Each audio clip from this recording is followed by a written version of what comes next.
Hello friends. അപ്പോൾ ഇന്ന് ഞാൻ വന്നിട്ടുള്ളത് രാവിലത്തെ എൻ്റെ സ്റ്റഡി വ്ളോഗുമായിട്ടാണ്.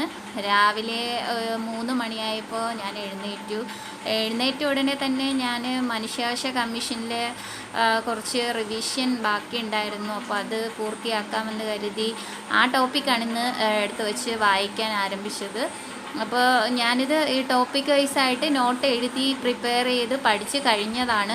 അപ്പോൾ എനിക്കത് റിവിഷൻ ഒന്ന് കൊണ്ടുവരണമെന്ന് വിചാരിച്ചിട്ടാണ് രാവിലെ തന്നെ എഴുന്നേറ്റ് അത് റിവൈസ് ചെയ്യാമെന്ന് നോക്കുന്നത്. അതായത് എനിക്ക് പഠിച്ച് 2-3 വായന ആയാൽ മാത്രമേ അത് മനസ്സിൽ ഉറപ്പിക്കാൻ കഴിയുള്ളൂ. ജസ്റ്റ് ടോപ്പിക് വൈസ് പഠിച്ചതിന് ശേഷം ഞാൻ അതിൻ്റെ ഓരോ ഭാഗവും പ്രത്യേകിച്ച് എൻ്റേതായ രീതിയിൽ ഞാൻ നോട്ടൊക്കെ പ്രിപ്പയർ ചെയ്ത് വെച്ച് പിന്നെ അത് റിവിഷന് വേണ്ടിയിട്ട് ഉപയോഗപ്പെടുത്താറുണ്ട്. അപ്പോൾ റിവിഷൻ ചെയ്യുന്ന സമയത്ത് ഞാൻ അണ്ടർലൈൻ ചെയ്ത് അല്ലെങ്കിൽ ഹൈലൈറ്റ് കൊണ്ട് ഹൈലൈറ്റ് ചെയ്ത ആ പോർഷൻസ് മാത്രം ഇങ്ങനെ കവർ ചെയ്ത് പോവും. ബാക്കി അതിലുള്ള എല്ലാ നോട്ട്സും ഒന്നും വായിച്ച് നോക്കാറില്ല. ആദ്യം വായിക്കുന്ന സമയത്ത് എല്ലാം വായിക്കും, പിന്നെ അതിൽ ഇമ്പോർട്ടൻസ് പോർഷൻ ഏതാണെന്ന് ചെക്ക് ചെയ്തിട്ട് അത് മാത്രം ഞാൻ ഹൈലൈറ്റ് ചെയ്ത് വയ്ക്കുകയും പിന്നീട് റിവിഷൻ ടൈമിൽ ഞാൻ ആ ഹൈലൈറ്റ് ചെയ്ത പോയിൻറ്റ്സ് മാത്രം കവർ ചെയ്ത് പോവുകയും ചെയ്യും. അതിനെ ഞാൻ നോട്ടാക്കി മറ്റൊരു നോട്ട്ബുക്കിലേക്ക് പ്രിപ്പയർ ചെയ്ത് വയ്ക്കുകയും ചെയ്യും. പിന്നീട് ഞാനത് 2-3 വായന കഴിഞ്ഞതിന് ശേഷം ഞാൻ ഈ നോട്ടാണ് പിന്നെ റിവിഷന് വേണ്ടിയിട്ട് ഉപയോഗപ്പെടുത്തുന്നത്. അപ്പോൾ നിങ്ങൾ എങ്ങനെയാണെന്ന് എനിക്കറിയില്ല. അപ്പോൾ നിങ്ങളുടെ റിവിഷൻ രീതി എങ്ങനെയാണെന്ന് നമ്മുടെ വീഡിയോയിലൊന്ന് കമൻറ്റ് ചെയ്യൂ കേട്ടോ.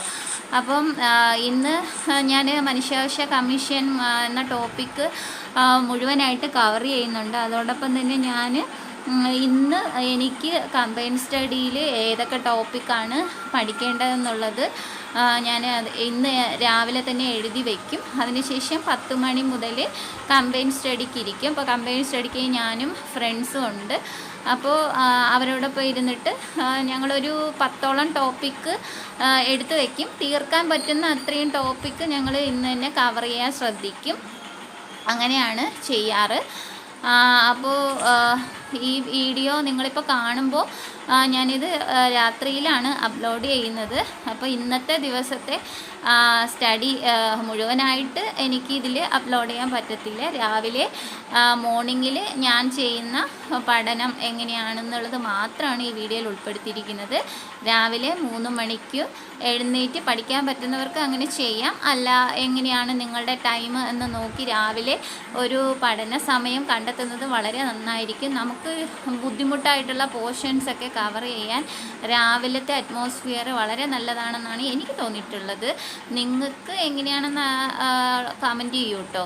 ഓരോരുത്തർക്കും ഓരോ സമയമാണ് കൂടുതൽ പഠിക്കാൻ എഫക്റ്റീവായിട്ട് പഠിക്കാൻ പറ്റുക എന്നാണ് തോന്നുന്നത്. അപ്പോൾ കമ്പൈൻഡ് സ്റ്റഡിയിൽ ഞങ്ങൾ വായിക്കുന്ന ടോപ്പിക്കുകൾ തന്നെയാണ് ഞാൻ വീണ്ടും റിവിഷൻ കൊണ്ടുവരുന്നതും അത് ഞാൻ പഠിച്ച് ഉറപ്പിക്കാൻ വേണ്ടി ശ്രദ്ധിക്കുന്നത്. അപ്പോൾ കമ്പൈൻഡ് സ്റ്റഡിയിൽ ഒരു 10ഓളം ടോപ്പിക്ക് എടുക്കുമ്പോൾ അതിൽ 1-2 ടോപ്പിക്കായിരിക്കും എനിക്ക് എൻ്റെ സെൽഫ് സ്റ്റഡിക്ക് വേണ്ടിയിട്ട് ഉപയോഗപ്പെടുത്താൻ പറ്റുന്നത്. എന്നാലും നമ്മളെക്കൊണ്ട് പറ്റുന്ന പോർഷൻസ് കവർ ചെയ്ത് ഒതുക്കി വയ്ക്കുമ്പോൾ നമുക്കൊരു ആശ്വാസമാണ്, ഇത്രയെങ്കിലും പഠിക്കാൻ കഴിഞ്ഞല്ലോ എന്നുള്ളത്. അപ്പോൾ നിങ്ങളെങ്ങനെയാണെന്നുള്ളത് കമൻറ്റ് ചെയ്യൂ. അപ്പോൾ മറ്റൊരു വീഡിയോ ആയിട്ട് കാണുന്നവരെ ബൈ ബൈ.